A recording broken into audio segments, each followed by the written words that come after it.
বিসমিল্লাহির রহমানির রহিম। আসসালামু আলাইকুম রহমতুল্লাহ। আমি আছি জিন জাদু আধ্যাত্মিক জগৎ চ্যানেল থেকে মোহাম্মদ মামুনুর রশিদ। আজকের থাম্বনেল টাইটেল দেখেই বুঝতে পারছেন যে আমি কী বিষয়ে কথা বলতে চাচ্ছি।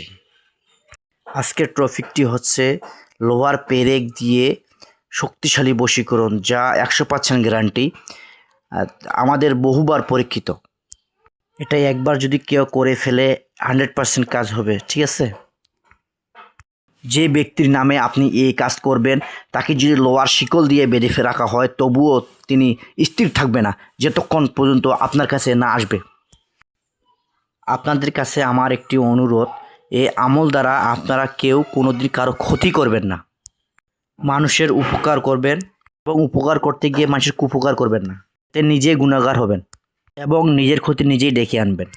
আমল এমন একটি লাইফ যা তদ্বির জগৎ, এমন একটি লাইফ আপনি ক্ষমতা পাইছেন, আপনাকে আল্লাহ রব্বুল আলামিন আপনাকে পরীক্ষা করবে, আপনাকে রুহানি শক্তি আপনার মাধ্যমে দিবে। তখন এই রুহানি শক্তি আপনি যদি খারাপভাবে প্রয়োগ করেন, ক্ষেত্রে দেখবেন কি আপনার এমন এক সময় বিপদ হবে, আপনার কোনো কোরআনের আয়াত দ্বারা এবং কি কোনো আমল দ্বারা আপনি উপরওয়ালা এমন রোগ দিবে আপনাকে, আপনি কোনো আমল এবং কি কোনো আয়াত দ্বারা এখান থেকে উপকৃত হতে পারবেন না। এজন্য আপনারা সবাই সাবধান থাকিবেন। বন্ধুরা আমার, এই আমল করার আগে আপনারা সবসময় 5 ওয়াক্ত সালাত নামাজ আদায় করবেন এবং কি পাক পবিত্র থাকার চেষ্টা করবেন, হালাল খাওয়া খাবেন। যে কোনো আমল করার ক্ষেত্রে আপনারা অবশ্যই আমলটির আগে আপনি 11 বার ইস্তেগফার, 11 বার দরুদে ইব্রাহিম পাঠ করবেন। তারপর আপনার সূরা ইয়াসিন একবার পুরোটায় পাঠ করে আপনারা একটি কাটায় দম দিবেন। এভাবে একই নিয়মে 7 বার পাঠ করে 7টা লোহার পেরেকে 7টি দম দিবেন।